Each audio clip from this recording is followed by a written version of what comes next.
forms the base of all life. There are 3 naturally occurring isotopes of carbon depending on the number of neutrons. Its unique structure allows for 4 covalent bonds. Covalent bonds can be single, double or triple. The octet rule states that an atom is stable when 8 electrons fill up the valence shell, allowing carbon to form covalent bonds and maintain its structure. Ionic bonds are an electrostatic attraction between oppositely charged ions. An electron in the valence shell is transferred permanently to another atom. The atom losing an electron becomes positively charged, and the atom completing its valence shell becomes negatively charged. Hydrogen bonds are an electromagnetic attraction between partially positively charged molecules. Hydrogen, the conjunction chemical element in the valence shell, produces the weakest bond between polar molecules. Interhelical hydrogen bonding couples proteins to lipid. This type of bond allows cell membranes to function. A condensation reaction occurs when the bond between 2 molecules forms a more complex one. In this reaction, the molecules eliminate 1 oxygen atom and 2 hydrogen atoms in the form of water, or H2O. In reverse, hydrolysis is the addition of H2O. This addition breaks the molecules back into their original components. Monomers are small molecules made up of organic compounds that form chemical bonds. When many monomers chemically bond, they form a chain called a polymer. Dimers, trimers and polymers are created by condensation reactions and broken down by hydrolysis reactions. The 4 base biological macromolecules are carbohydrates, lipids, proteins and nucleic acids. Carbohydrates are formed from the organic compounds carbon, hydrogen and oxygen. They have a low ATP yield, meaning they use little energy, and they are hydrophilic or water-loving. The monomers of carbohydrates are known as monosaccharides, and the polymers are disaccharides, which is 2 monosaccharides, oligosaccharides, and polysaccharides, usually 10 plus monosaccharides. Carbohydrates provide structural support for many things, such as organic tissue, cells, and plants. Monosaccharides, also known as simple sugars, have high solubility and can be easily digested. They also allow organic beings to store short-term energy and have high osmolality, which reduces osmotic stress, also known as osmotic pressure. Some examples of monosaccharides are glucose, fructose, galactose, and ribose. Monosaccharides form bonds to create disaccharides, oligosaccharides, and polysaccharides through polymerization. Disaccharides are 2 glycosidic-bound monosaccharides. A few examples are maltose, an alpha-glycosidic bond of 2 glucose molecules. Sucrose is created from an alpha-glucose molecule bound to a beta-fructose molecule, and lactose has a beta-glycosidic bond between glucose and galactose. Some humans may inhibit an intolerance to specific or all disaccharides. For example, lactose intolerance is a commonly known inhibitor amongst the population. This is where the disaccharide cannot form properly, causing lactose malabsorption. This table shows a range of polysaccharides and displays the essential components for each. Polysaccharides can be homopolysaccharides or heteropolysaccharides, depending on how many types of monosaccharides they have. They can also be branched or linear and have varying structures and functions.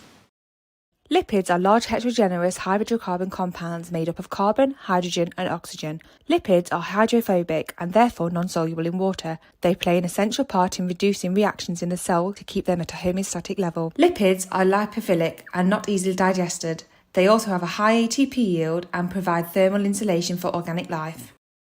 Glycerol and fatty acids are monomers of lipids. When these go through a condensation reaction, the fatty acids form ester bonds to create phospholipids or triglycerides. Saturated fat has no double-bonded hydrocarbons, only single bonds, and is solid at room temperature. Monounsaturated fats only have 1 double-bound hydrocarbon, whereas polyunsaturated fats contain 2 or more double bonds. However, both are still liquid at room temperature.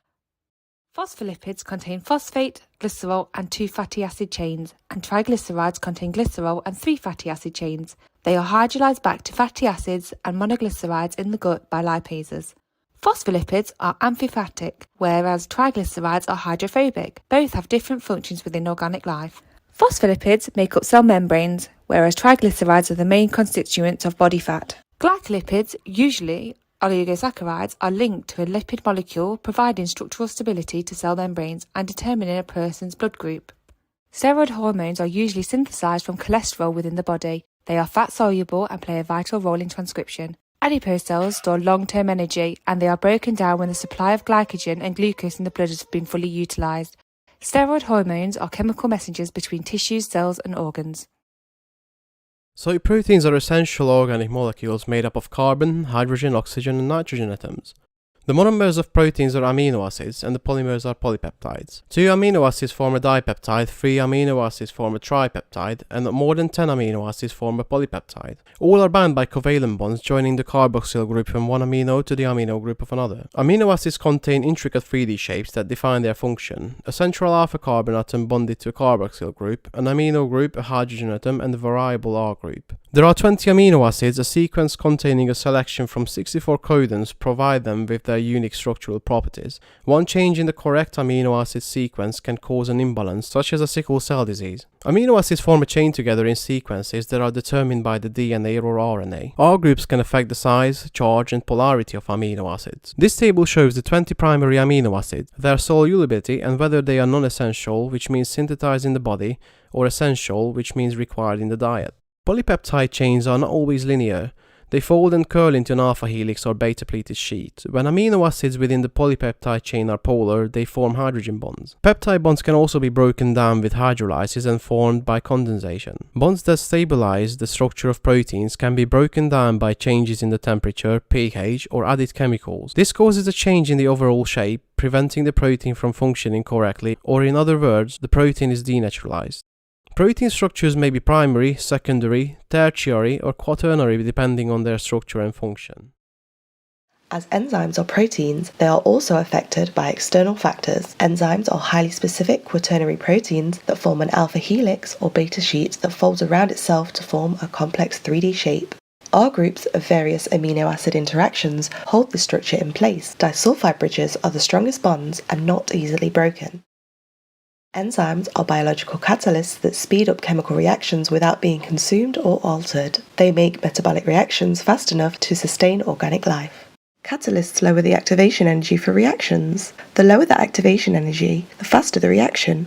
Thus, enzymes speed up the reaction by reducing the energy needed for reactants by bringing them together. This means they do not have to use energy to collide at random, which could take up to 1 million times longer. The anabolic function of enzymes turns smaller molecules into larger macromolecules, and in contrast, catabolic reactions break macromolecules down into smaller molecules. Some of the enzymes that break down macromolecules include carbohydrase, protease, lipase, and nuclease.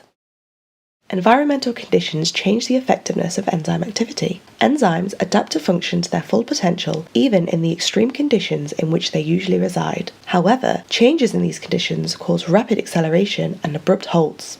External factors that affect enzyme catalysis include enzyme concentration, substrate concentration, pH, temperature, and water. Enzymes are catalysed chemical reactions, therefore temperature will affect their functionality. Rising temperatures will speed up the kinetic rate at which the enzymes break down molecules. However, once they have reached the optimum level, if the temperature continues to increase, the active site of the enzymes will alter shape, causing them to denature and their function will cease abruptly.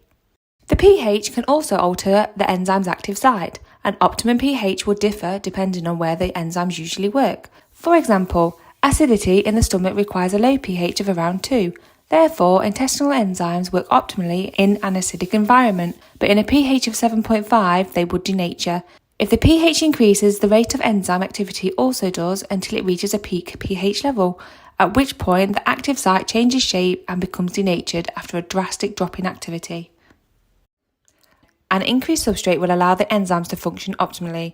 As the substrate concentration continues to rise, the enzyme's activity also increases, until they become saturated and no more substrates can fit, regardless of the amount of enzymes still available. Therefore, the enzyme activity plateaus as there are no more enzymes to break down the excess molecules.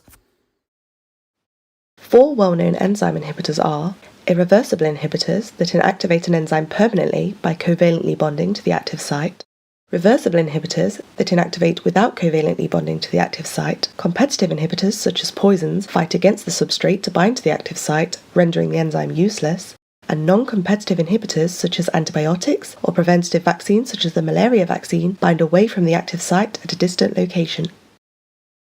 Enzyme inhibitor examples include cancer treatment drugs which irreversibly inhibit the enzyme by damaging the covalent bonds.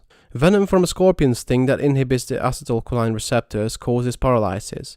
And statin medication as a competitive inhibitor that benefits patients with cardiovascular disorders.